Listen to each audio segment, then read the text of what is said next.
So yeah, Warframe's economic system's great, but it does have some flaws in terms of the player's experience. Not many, and they're mostly minor issues as a whole, but 3 of them do stick out rather badly, and while only 2 of those things are issues that should definitely be fixed, all 3 of these are probably worth knowing about, especially for players just starting out with Warframe. So, what's the first of these? Well, it's the fact that for a game where trading is such a huge deal, the in-game options for actually finding trades are spectacularly bad. I mean, you only really have 3 options. You can trade with your clanmates, which is actually okay, but I kinda doubt that any clan has all that big of an internal economy. Or you can use trade chat, which is the equivalent of shouting into a crowd of screaming people that, "Hey, I've got a deal for you!" once every 120 seconds, and while there is a search system for this chat, it won't show any messages that have occurred before a player actually uses that search or after they go into a mission, so you're basically hoping that someone is looking for the specific item you're selling at the specific time you're selling it. And the third option is good old Maru's Bazaar, where you stand in a crowd of people while holding 5 items over your head and hope someone who's interested in buying them is actually in the bazaar and can see you, which is a pretty big issue due to the place having multiple instances, being a bit buggy, and just usually being rather crowded. And even if you do find someone this way, since you can't put prices on the items you're holding over your head, you will still have to barter for the item personally, which is very slow and still might not actually get you the sale. So yeah, those are the 3 in-game ways to find trades in Warframe. They're slow, not good at finding buyers or sellers, and in the case of Maru's Bazaar, can require a player to literally stop doing anything else beyond standing around looking for trades, which again, they may or may not actually get. Thankfully, there are out-of-game trade sites like Warframe.market where you can just list things you're selling or wanting to buy and for how much platinum, and have people message you when they're willing to trade. So basically, for those who've played something like World of Warcraft, this is an out-of-game version of the auction house. Just list the sale you want to do, leave it there for a bit, and eventually, if your price is good, someone will message you about wanting to trade. And while they currently do not have support for trading ribbons there, the market is still a far superior choice to the in-game ways of finding trades for everything else in the game that is tradable. And since they have you list things by the cost you're willing to buy or sell in platinum, I highly suspect that far more plat is traded with the market's help than actually goes through the regular in-game systems.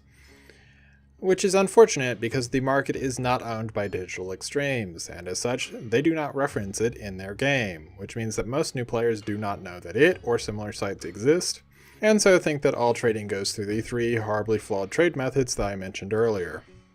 I'm not sure if the reason for DE not implementing a market is just due to it already doing the job for them or due to other reasons, but until the time comes in which DE decides to implement their own auction house, you can expect to use external sites like the market if you actually want to do any serious trading. But the fact that the trading system is so clunky that it basically requires the use of out-of-game assets is actually not the ugliest problem with the current Warframe economy, though it does tie into the next issue, which is the fact that new players who don't know the game too well and are already having to learn a ton of stuff actually have a lot of false reasons to buy platinum. What do I mean by this? Well, remember how I said in the last video that there were a lot of trades that people who knew the game would seriously avoid? Yeah, those are things that only those who actually know the game would know to avoid. For instance, let's say someone who's new to Warframe wants Rhino. If they have a friend in game who's better geared than them, they can just have that friend take them to the raptor fight, kill that boss 3 or so times, collect all the parts, and then start crafting Rhino. While the actual process in the foundry does take quite a bit, the boss fight itself and the mission before it can probably be done in 3 minutes or so. So an informed player who wants Rhino just needs to collect the resources and ask someone to help them reach and kill the boss a few times, totaling up to a 20-minute or so period, and that's probably more time than most people actually take to deal with that. But someone who does not know that might think that Rhino sounds really cool, but believe that their only way of getting him would be either to reach that area themselves, or to buy the frame, who is one of the most expensive in the shop. And while they do get a free Warframe slot and work in Reactor when they buy a complete frame and don't have to deal with waiting for the foundry, those upgrades only cost 40 plat altogether, and the rush cost for Rhino and all of his parts still only adds another 125 to the cost. So in exchange for losing 20 minutes, someone who knows these things can save 210 platinum or $14 instead of spending 375 platinum, also known as $25 if no discounts come into play. Now, while that is a very extreme example, there are a number of other traps like it. Resources are undeniably the worst of these, as they often give the same amount of resources as you would get in a single drop for 10 platinum each. So, about 2/3 of a dollar for something you probably pick up hundreds of during any 20-minute mission. And there's other things on the market that are similarly bad, like credits, endo, and mod packs, all of which should be avoided, but again, new players may not realize how bad of a deal they're getting and so get ripped off. And things look even worse once we look at the trade system from a new player's perspective, because they have a severely limited number of trades per day. At Mastery Rank 2, they only have 2 trades that they can do every 24 hours. Add to that the trade tax, which is a certain amount of credits that at that level they might seriously not be able to afford, especially if they don't have a friend who can take them to and through higher level missions, and add in just how awful actually finding and making a trade seems to the uninformed, and you have a very new player hostile system tied to the only free way to access more platinum. And yeah, we're not even done talking about the new player experience. There's one last very important thing that needs to be mentioned.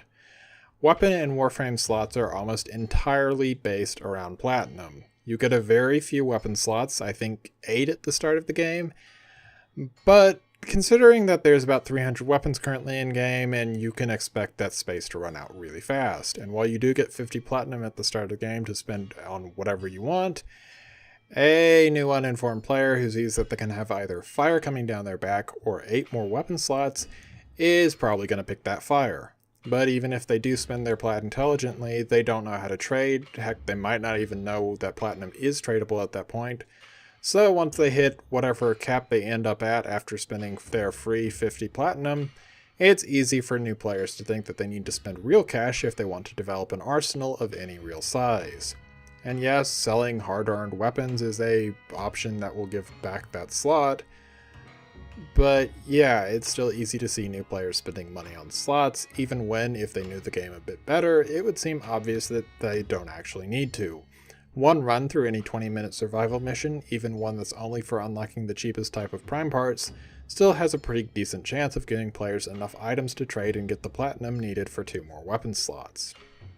So yeah, I'm going to assume that most of these issues are legacies from the time when Warframe was just starting out and didn't have its economic system set in stone, rather than assuming that these issues are intentionally designed to pry on new players' wallets, but still, it's kind of worrisome. While the economic situation for a new player isn't exactly bad, if you don't have a clanmate or friend to help you out, it's very easy to get the wrong opinion of how Warframe's economy works, and I definitely think it's a large part of why Warframe has such a terrible reputation for having a really rough new player experience.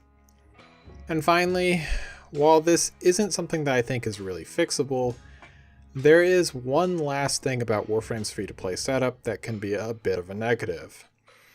As Warframe is a free-to-play game with nothing in the way of recurring costs, things that require constant, guaranteed amounts of money are not something that Digital Extremes is ever likely to feel comfortable with. What does that mean? Well, we are never likely to get much in the way of servers. The game with its current setup does not have any way to guarantee that DE will get the money needed to upkeep those, so everything that DE can allow to be hosted by players is going to be hosted by players. This does not excuse Digital Extremes for things like how bad host migrations are, or how their setup picks the first person in queue instead of the person with the best computer and internet to host matches, but all of the other problems that come with having random players being hosts are unfortunately going to be issues that can never be completely fixed without changing major parts of their business model. However, there might actually be a nice silver lining to this, though it is not one that we can experience right now, and hopefully it won't be for a very long time. As the majority of things that DE does actually have service for are things like relays and such, and players can personally host minor non-combat instances like they do with the Orbiters, if Digital Extremes ever decides to shut down Warframe as a whole, it is entirely possible for them to do a relatively minor rework of some specific systems, and so still allow players to connect to each other and play Warframe together even long after DE has moved on. This obviously isn't something that I expect to have happen soon. I mean, not even in the next like half a decade or so at the rate things are going. But the idea that Warframe might be able to be turned into an online game that lasts forever is something I can definitely approve of. I do not know if this is the route that DE will take when Warframe finally starts to die, but it's nice to think that even after that day does happen, we just might have a way to keep building up our ships and grouping with our friends, even when the market and everything else shuts down. As always, I hope you enjoyed the video. If you've learned anything, leave a like and subscribe, and I will see you later. Farewell.